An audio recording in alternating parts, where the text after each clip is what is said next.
Kia ora, Year 12. This question is going to go through the algebra exam last year, and it's question 3. Now, I'm going to do 2 videos on this question.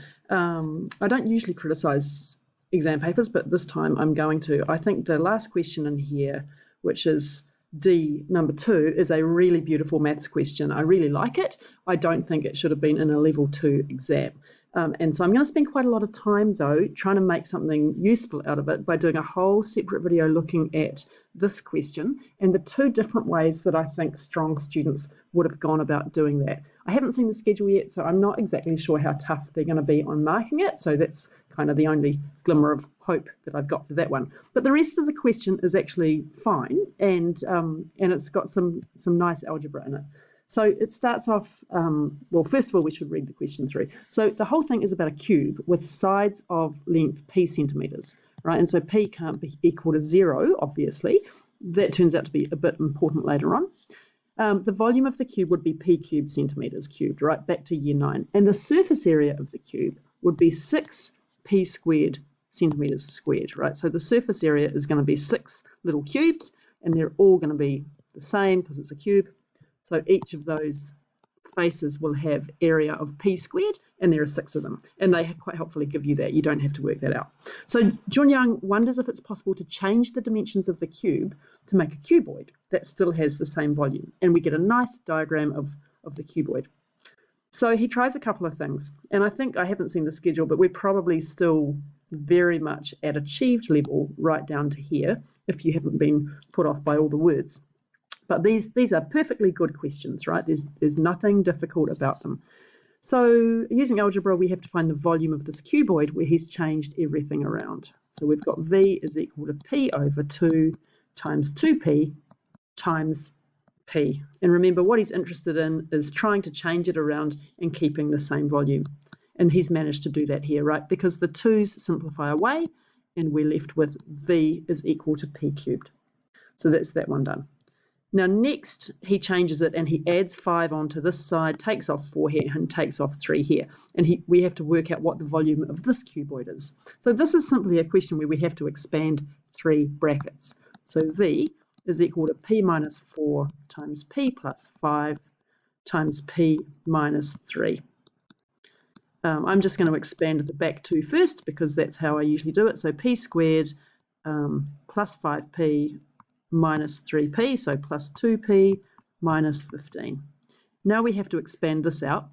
I'll do it down here because I like to line these up in column order. So we've got p cubed plus 2p squared minus 15p. So that's doing this, p times that, and p times that, remembering always to keep your sign with you. And now we're going to do the same thing where we're multiplying negative 4 by the whole of that last bracket. So negative 4p squared, so take away 4p squared, and just notice how I'm lining that up with the p squared term from above, minus 8p plus 60. All right, so now that equals p cubed minus 2p squared minus 23p plus 60. Okay, so that's, what have we done now? We've done the first 3. Right, so now it starts to get a bit more interesting. And this next question is about the surface area. So we just have to read it carefully first. I am going to squeeze this one into this video because I think I'm going to need a whole lot of time for the very last bit. So John Young realizes that the surface area of the cuboid won't be the same as the surface area of the cube unless he also changes the height. And so he decides to make the height of the cuboid 10 centimetres, which is going to make life better because that's a fixed value, right, 10. He wants to find out which value of P would result in the cube having the same surface area as the cuboid, right? So he has to write an equation for P. So we have to show what the condition is for those 2 surface areas to be the same. Now that's not too difficult, right? We know the surface area of the cube is 6p squared. So the next step is to find the surface area of the cuboid. So let's do that down here.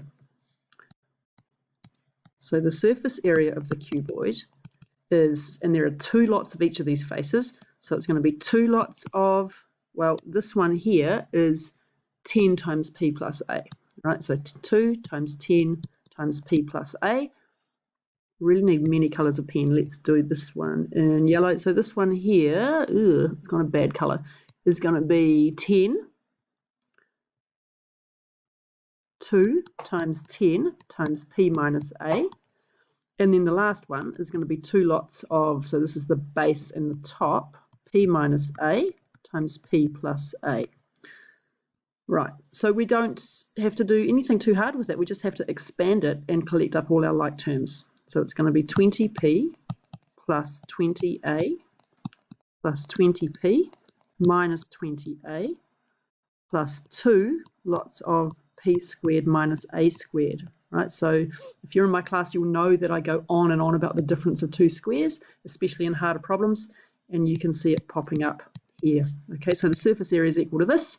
Nicely, those 20a's vanish, and we're left with, let's see, 40. I have a feeling I've skipped a question, haven't I? What have I got? I've got 40p plus 2p squared minus 2a squared. I promise I'll go back to question C in a second. Right, so that's for the cuboid. And now we've got to equate that to the surface area for the cube. So we have 6p squared is equal to 40p plus 2p squared minus 2a squared. Right, so that's where we've got if the surface areas are equal. It's time to just go back to the question and check what we're trying to show. Right, well, we're nearly there. We're trying to show that this must be true. So we just have to do the obvious things to the condition that we've set up here. So if the surface areas are equal,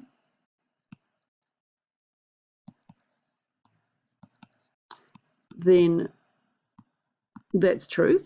Let's subtract all of this side and bring it over here and see what we get. Now I'm doing it that way because I know I want to end up with a 2p squared thing. So let's collect all the p squareds on the side where the coefficient's bigger. So we've got 4p squared minus 40p plus 2a squared equals 0. And we've got a common factor in there of 2. So we divide both sides through by 2 and we get 2p squared minus 20p plus a squared equals 0. And that's what we were asked to show. Okay, I'm going to come back and do question C in a second. Right, so that's good. Next video is where I'll look at this one here.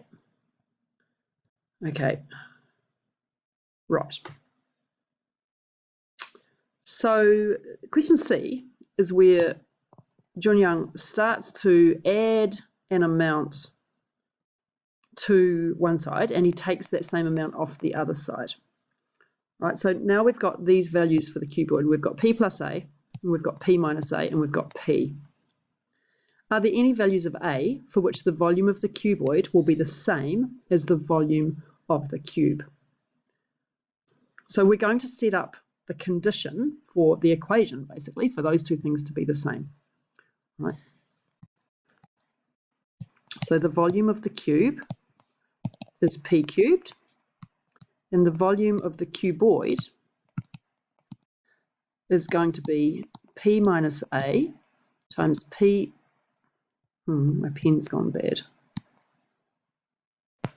Sorry about that. That just crashed briefly, but I think it's back working. So we've got p minus a times p plus a times p. So we want to know if those two things are ever going to be the same. So we've got p times p minus a times p plus a is equal to p cubed. And we know that p has got to be a positive number, right, because it's a length. And if he's done anything to the cube, it doesn't make sense to have a equal to 0, right? Because if a is 0, then he hasn't changed things. So a can't be 0. So what have we got here? Well, we've got p times p squared minus a squared is equal to p cubed. P cubed minus pa squared is equal to p cubed. So you can see that you aren't ever going to have a situation where you've got the volumes being the same, right? Because p can't be equal to 0, and it doesn't make sense for a to be equal to 0, or he hasn't changed it. So if he changes the cube, if he changes the dimensions as above, volumes can't be equal. Okay, so that's 10 minutes already, and that's all of the question except for this last bit. I'm just going to start talking about what to do with this one. And again, it's not that I think it's a bad question, I just think that it's pretty unrealistic to expect good solutions to this question inside of 1 hour, especially, yeah, I'll stop there. So this last one has started from our question here, and it says, as mentioned in part 1, if the surface area of the cube is the same as the surface area of the cuboid, then this is true.